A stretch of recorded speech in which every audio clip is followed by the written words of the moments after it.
You looking forward to getting more snaps on Saturday? Yeah, it'll be good. I'm getting a little bit more of a rhythm than what we did this past week. So, knowing that we'll get some more snaps will be good for us. Any more snaps? What do you hope to accomplish individually? I mean, it's obviously you're veterans, obviously a preseason. What do you hope to get out of it? Yeah, you just want to see the offense operate how it's supposed to.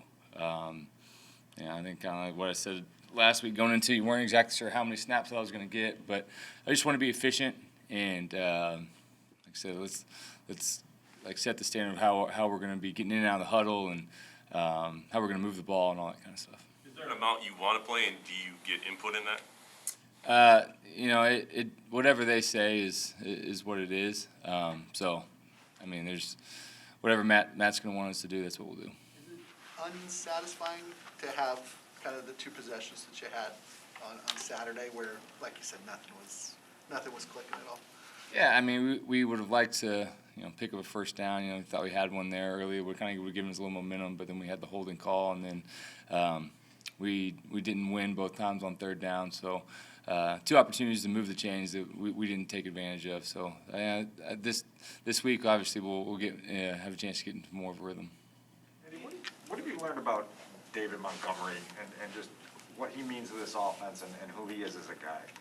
He's such a passionate player, and I think just how much he cares, and I think that's one of his biggest traits. You got into some of these competition drills where some live periods and stuff, and he's found ways to.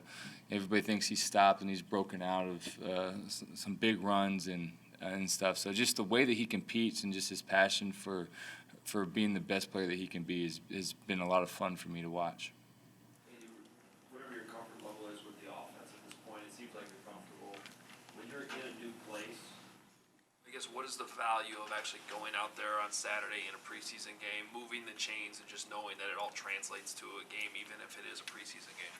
Yeah, I think that's the thing. You get into these games, and now there's fans in the stands, and everybody reacts different to it, especially this time of year. There's still a ton of competition out there during training camp, and still a ton of guys fighting for spots, and you want to see guys to be able to rise to the occasion, and especially for the young guys on this team. And so I think that's the biggest thing. It's all right. Now this is what it's like to be playing some real football. Fans in the stands. There's some emotion involved, and you still got to be able to be at your best. You know Jason Peters at all? To want those fans to. You know Jason Peters? I don't. I don't know him at all. But I know that just his presence on this team will be really good. A guy that's played a ton of football. Arguably a Hall of Fame career, and I think he's gonna be great for this team. Is it human nature to want those fans who don't really know you to like you?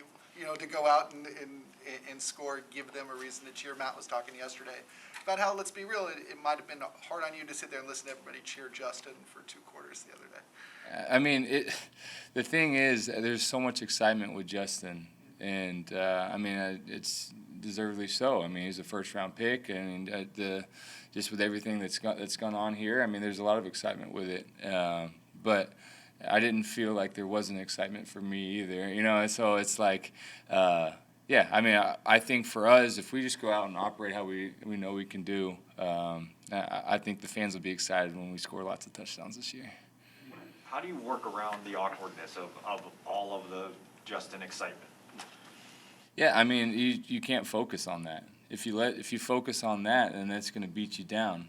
And so I know who I am. I know who I was created to be. I know where my identity lies. And so do I want the fans behind me and this team and all that kind of stuff? Yes. Do I want them behind Justin? Absolutely, I do. But that's not my focus. I can't focus on all that right now.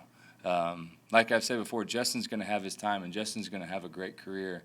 But right now, it's my time, and so my focus is on being the best player I can be for this team and do everything I can to help this team win. Andy, the hope obviously is that by week 1 you guys have continuity you need on the offensive line. But what's been the challenge to this point with guys mixing in and out and wondering who's going to be out there kind of each practice?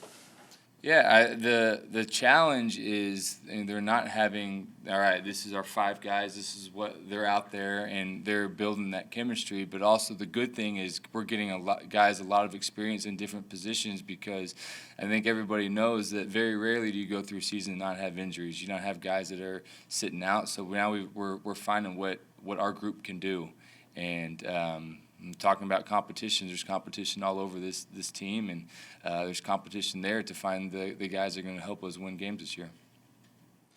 Andy, it seems like you're catching Darnell Mooney at the right time after he had his rookie year, and now he's ready to blossom. What do you think about just the potential he has as a receiver, and do you develop a connection yet with him because he is kind of versatile and can do a lot of things? Absolutely. Usually there's a big jump from year 1 to year 2. It's not new for you. You kind of know what to expect out there, and now your focus is on different things, and especially being in the same offense. And so he's a guy that I feel like, obviously I wasn't with him last year, but just from what I've seen and what I've heard, I feel like he's taken a huge jump, and just he feels really comfortable with everything that we're doing. And I think for us it's just just building that chemistry and continuing to be on the same page with everything, because he's a special talent. You talk about tuning out the outside noise with Justin. Does that get easier to do deeper in your career, that you get just tuning out the outside noise and focusing on what you need to do? Yeah, I mean, I think that's just kind of life. I mean, I feel like I've been through a ton in my career, and so I think all the experiences that I've gone through have helped me get to this point right now. I know that I'm supposed to be on this team. I know that I'm a big leader on this team, and I know God has put me in this spot for a reason. And so for me, I'm just trying to do everything I can to make the most of it.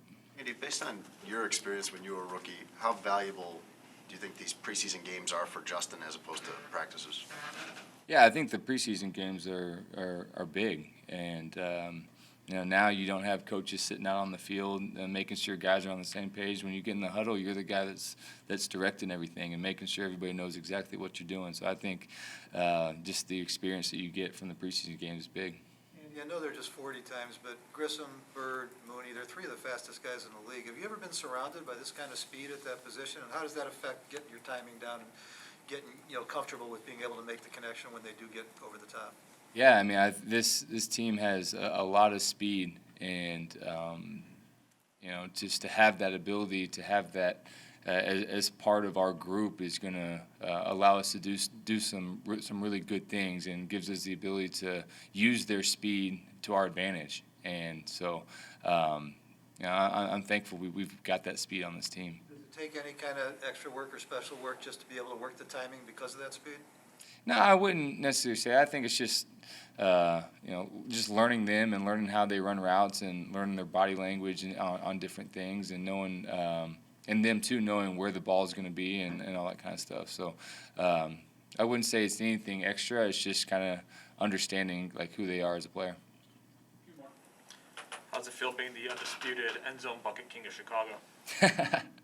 It was a good day, It took us a while to kind of get honed in on it, but I felt like I put the ball in the right spot more times than the other guys did today. So fun to have those competitions, especially this time of year. With whatever it is, you go out and you want to compete in some of these throwing drills. It makes it fun. Justin, did very, very, very little today. But when he's over on the sideline, does he seem antsy to you? Does he seem like somebody you really wanted to be out there today, doing more than just throwing into a bucket? Yeah, I'm sure he wanted to be out there.